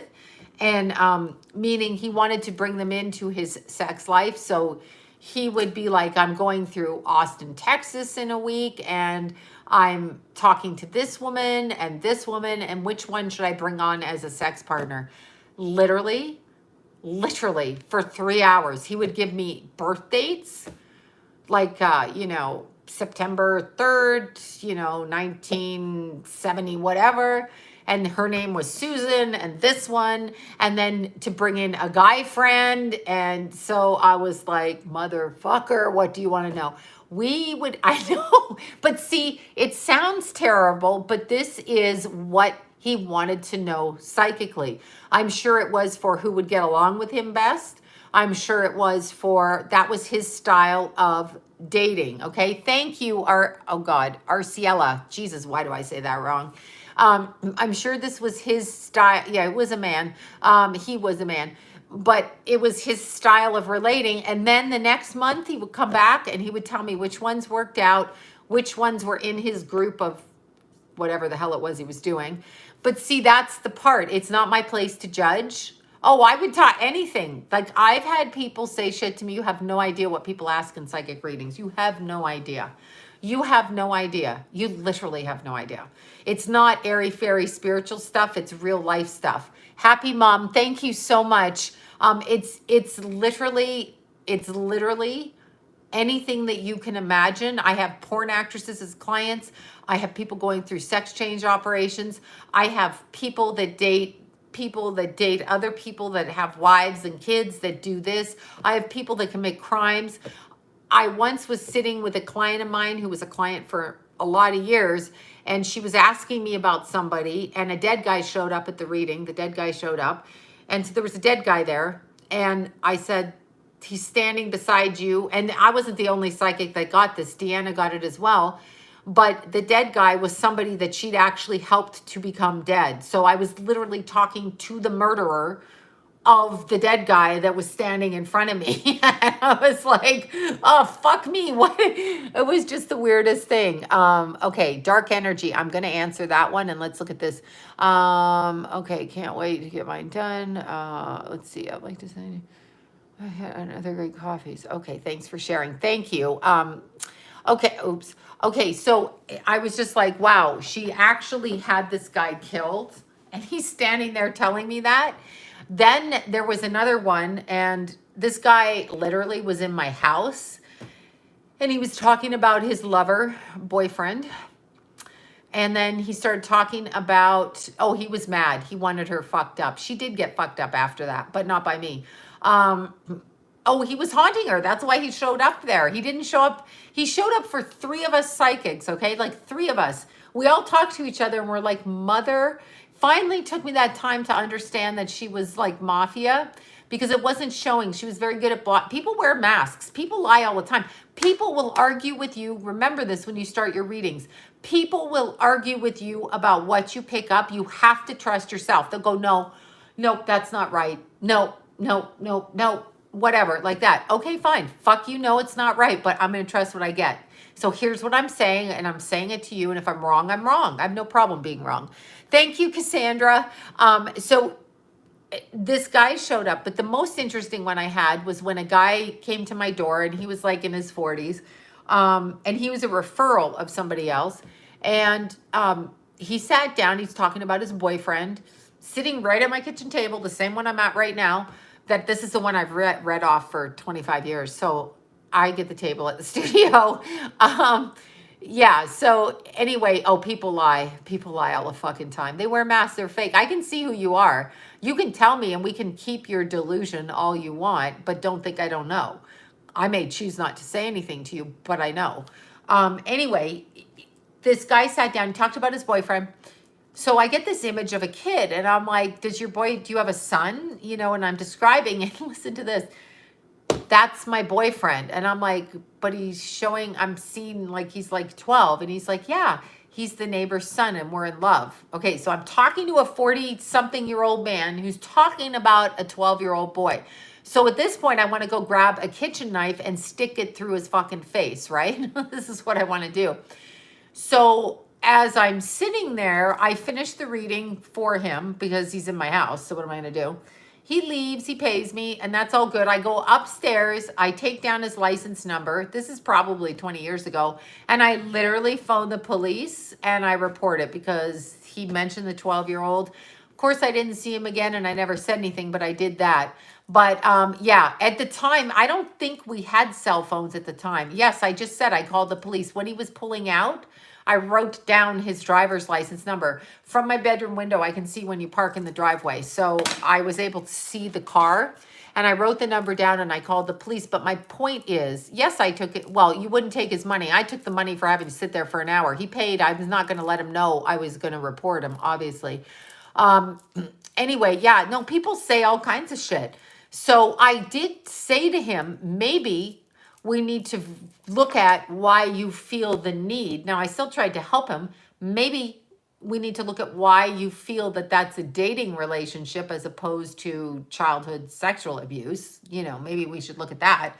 Which then I was able to see what happened to him. And I did report it and I never heard from him again. So I'm assuming something happened.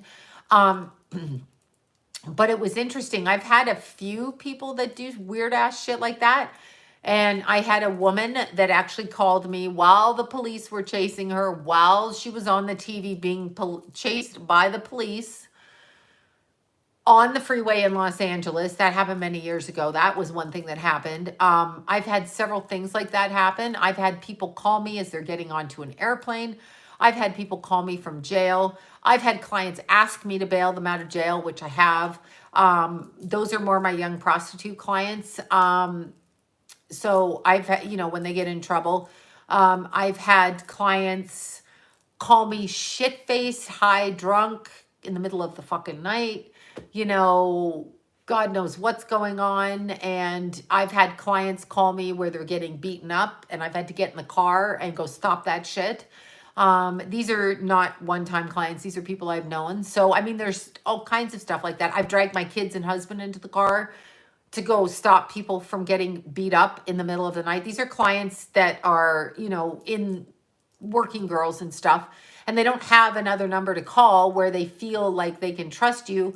I've had them come to my house. They sleep. My kids know that. I mean, my kids grew up with that. They very famous ones that my kids would find asleep on the couch because they'd come in, they'd be out doing whatever. They come for a reading, they fall asleep, their friends get readings, you know, they come over and eat. I've cooked dinner for them while they're reading, whatever.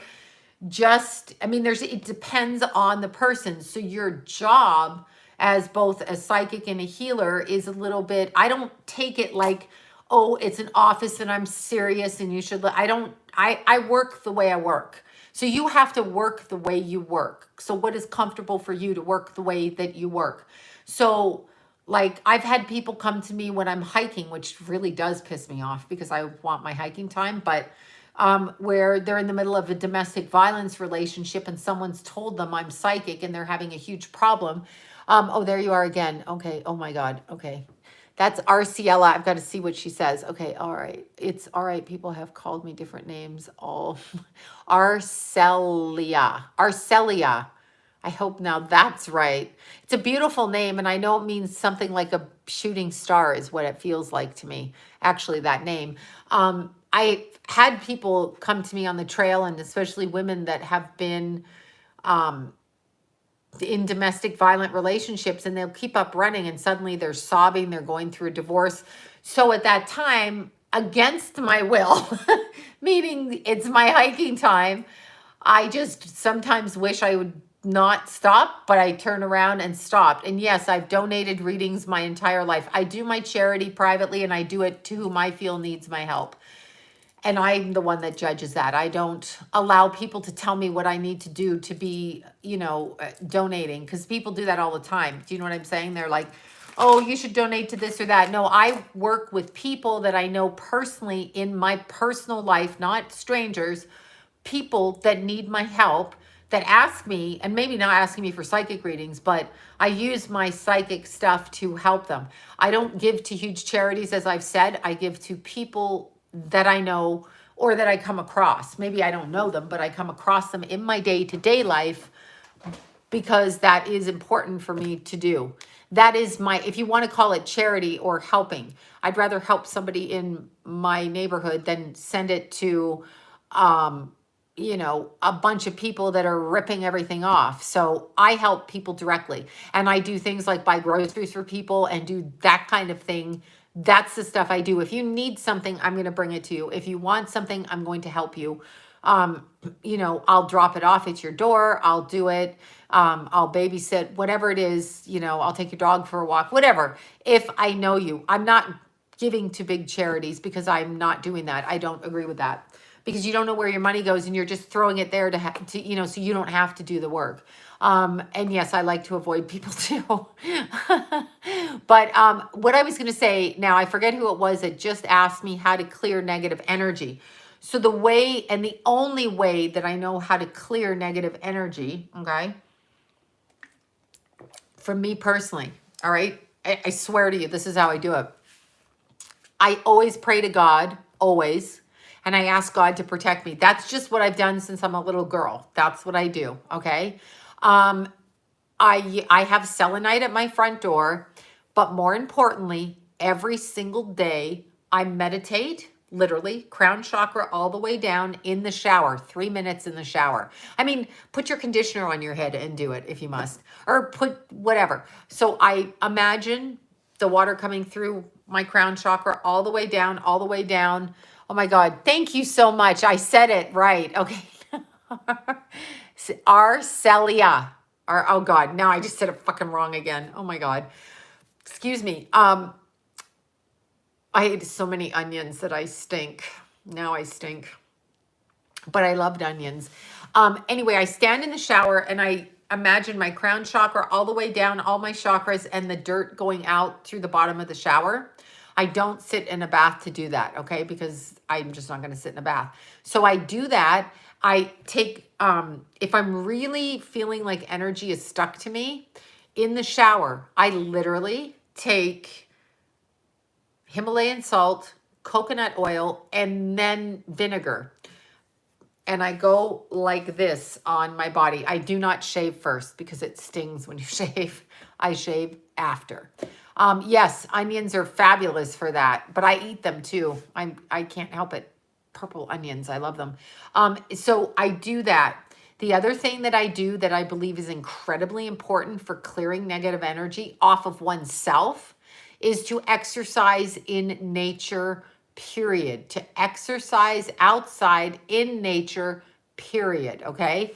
Around trees, because they absorb our negative energy. They are out there. That is their purpose in the world. They are here. Rosemary's fabulous. I do that in order to release energy. So I see nature, I see birds.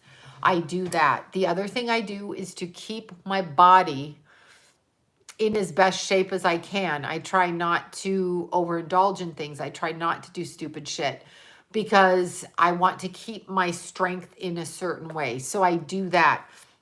Those are the things that I do. Now, in a house, to clean a house, what I do to clean a house is you can use sage and smudge, absolutely. I literally once a week, it depends how many people, like I'm the only one in the studio, really. I mean, sometimes the kids come up and stuff, but nobody really wants to come up here because they can't be loud. I'm like, this is my non-loud space. But what I do is I put lavender and rose oil down all the sinks and drains along with vinegar, because lavender and rose together get rid of anger, which is how negative things start. I spray it. I don't have any of those vents, but you can't see them. I have like a thing. I spray it into vents that are on the ceilings. You know, like those, you can ring bells and gongs. Absolutely. I thought you said you smoke crack to get rid of stuff. I'm like, bay leaves are for money. Yes, absolutely. You can definitely put salt around your room, but I spray up in all of the sinks and drains and door handles. I cleanse those once a week, and that's what I do. Lavender and rose. Yeah, because it releases negative energy. Gonging immediately brings a room back to neutral. That's what I do. You can use singing bowls, Palo Santo, sage. I do all of that all of the time, but just got home from work and caught you still on. I'm still here. Yeah, so I do that to clean a room. As I said, when my Florida water is great, all of those things. I light candles that I have certain oils, lavender, peppermint, rose.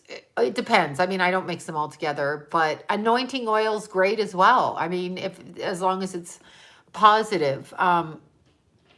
I don't sit in dirty bath water. You can hear those little raccoons. They're back. Ha, just went right there. I'm like, just went right there. Yeah, energy vampires. The only way to get rid of energy vampires is as the minute you feel your energy being drained, cut off the conversation.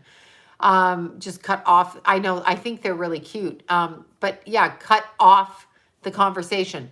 Conversation ended. Like I don't owe anybody anything. So lavender and rose oil together remove anger out of a room, and a lot of negative energy comes from a place of anger. So black salt absorbs negative energy. Thank you for that. Oh my God. All right, hold on. You are saying correct. Thanks. And I will be watching. Thank you. Thank you. Okay. Arcelia. God, I'm such a Canadian. I need to learn how to roll my tongue and say that beautifully to do your name justice. There you go. I will get it right. I'll get it right one day, I swear. But that's what I do. Black salt absorbs as well. And you can do banishing candles. You can literally banish negative energy and give it to God. That's what you can do. But I start with prayer with myself. Once I know I'm protected, you can't really fucking do anything to me. I mean, I guess you could kill me. I heard something over there. I wonder if the little raccoon's going to come in. Dreams mean everything. Yes, dreams mean it. Dreams show you. Dreams open up a pathway for you to see things. Absolutely. But to clean negative energy, that's exactly what you do. And I give it back to God. But you can come in a room and you can gong the energy. I used to do that when I was teaching meditation classes, because I used to just come in and do the gongs in between classes. So I would do that. You can use spray. You can spray it, right? Yeah, you would have to spray it up into there. Just a very light spray. Mix it with water. Mix it with like whatever. You can buy sprays. You can do that. You can do all kinds of things. Yeah, your dad was probably out of body when he came to you. Sweetgrass is good. Yes, it can attract bugs, but whatever. Somebody from Toronto, Maria, I believe. Yay. No special oil, whatever works with your budget. I mean, I prefer organic oils, but that's just me. But whatever works with your budget is good. So whatever works with your budget. So that's what I do. I mean, there's no trick to make it work and happen. You have to trust yourself. You literally have to trust everything yourself, and you have to literally do stuff in order just consistently to make things happen. That's all you have to do. And as long as you keep it consistently, like exercise, you will be healthy. Like vitamins, you will be healthy. Yeah, when you hear your name in your sleep, it could be a relative, it could be a guide, it could be all kinds of things. Just be open. It's very fluid. A lot of the psychic community, bay leaves are for money, peppermints for money. Put peppermint on your front doorstep for money. Bay leaves bring money and oil. What you need to do is you need to understand a lot of the airy-fairy psychic community only talks one way. Things are not one way. Things are messy and moving and textured and full of happiness and joy and sadness and hate and messy. Life is messy. So is the astral levels messy. Yes, people shapeshift. Shapeshifting is definitely real. I've seen that since I'm a little kid. You can definitely do that, but you have to stay really fluid with your energy. So that's how you have to stay fluid. And you have to love yourself first. Love diffuses, but it doesn't diffuse love is no good if you're standing in front of a psychopath that wants to shoot you in the face. So you also have to use common sense. And a lot of psychic people don't. They talk about oh, if you just do this, it'll go away. Sometimes that's not fucking true. Sometimes it's just not true. So you have to learn how to take care of oneself, okay? You have to learn how to, I'm an ADHD psychic, exactly. Shapeshifters, to me, when they change in front of my face, I see them go into like some kind of entity that resembles an animal. I've seen warthogs, I've seen like pig faces, but it comes out of the person. It's not trying to attack you, it shows itself. And sometimes the person doesn't even know it's there, by the way. So it definitely can show itself and they don't even know that it's there. I eat things that keep my body in safe condition. Like I try to take my vitamins. I take anything that strengthens the energy field. Hold on while I get the tea. To open your third eye, hold on while I show you this. Okay.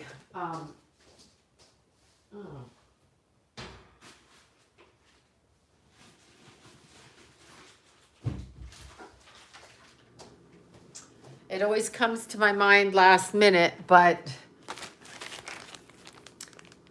it's mushroom tea. It's chaga tea. CHAGA. Opens the third eye right there. It's in a bag because I spilled it, but it's chaga tea. So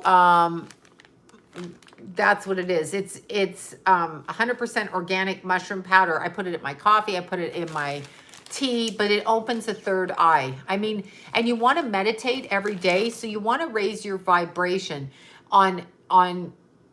with meditations that remove negative energy and elevate. Smoking chaga opens the third eye. Yeah, I don't smoke it. I don't think it's a drug like mushrooms. I've never gotten high on it. I do remember doing mushrooms as a kid, and this is not what this is, but it's a supplement powder. It says, I don't get high off it, so I have no idea. Yeah, I have no idea, to tell you the truth. I'm sure maybe you could. Emeralds for money. Yeah, emeralds. There's many different kinds of, let's see, where do you buy? I bought mine at Whole Foods. You can get it online though too. Definitely. Yeah, chaga tea tincture. Absolutely. You can do all kinds of things with it. You can do tea, coffee, whatever. But anyway, or you can just put it in hot water. I couldn't ever do hallucinogenic.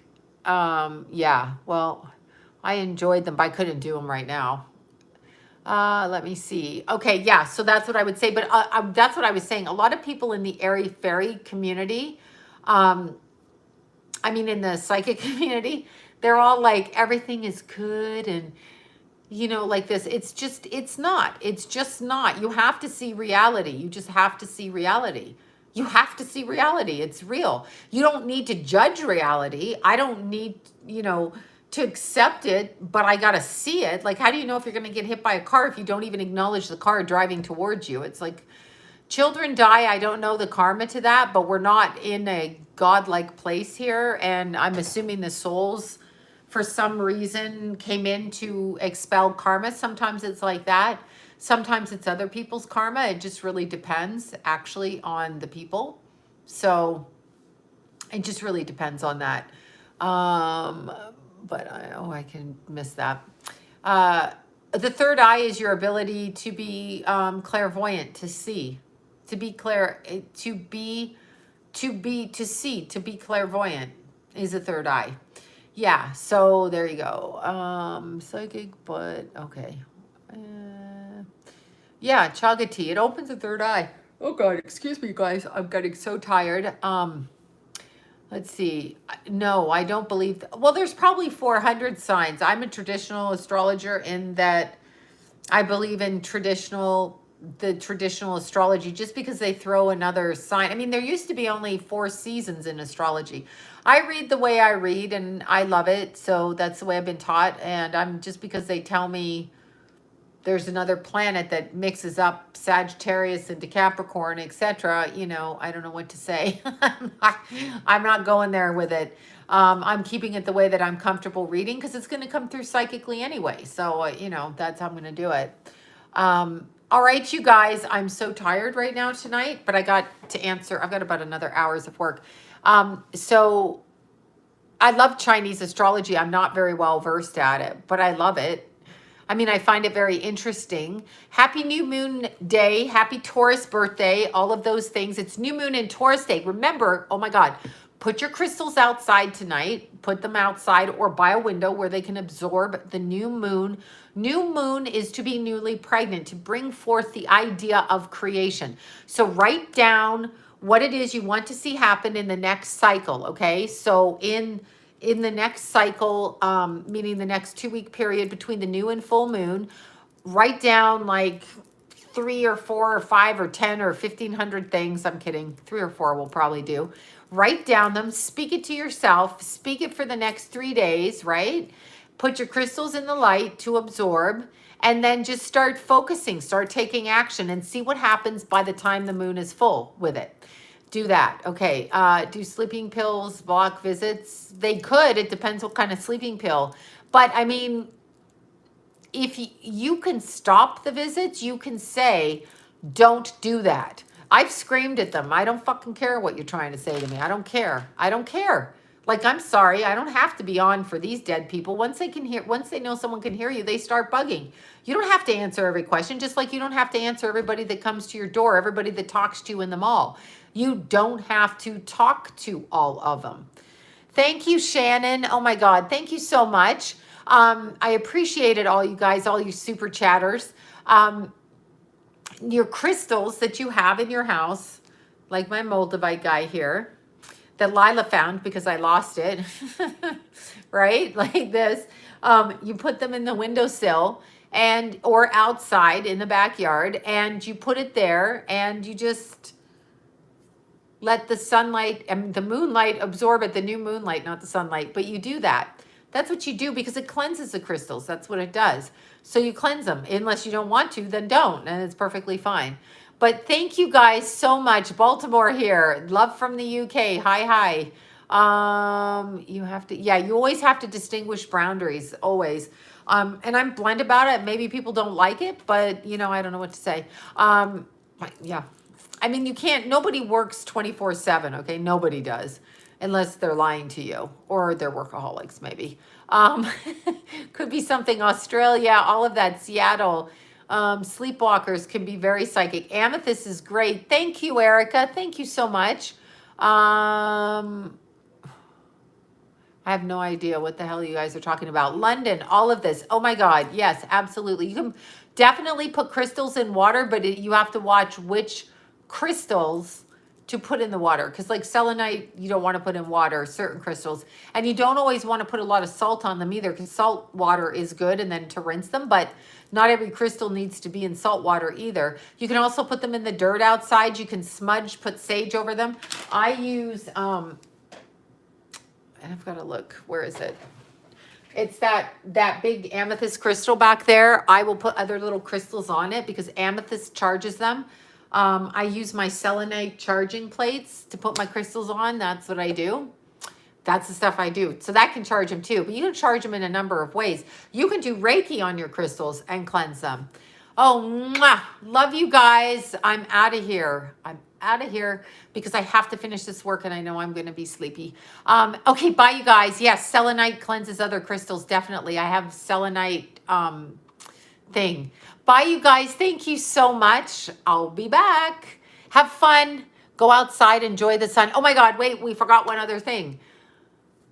All of us, each and every one of us, I am abundantly healthy, happy, joyous now. I am abundantly healthy, happy, and joyous now. I am abundantly healthy, happy, and joyous now.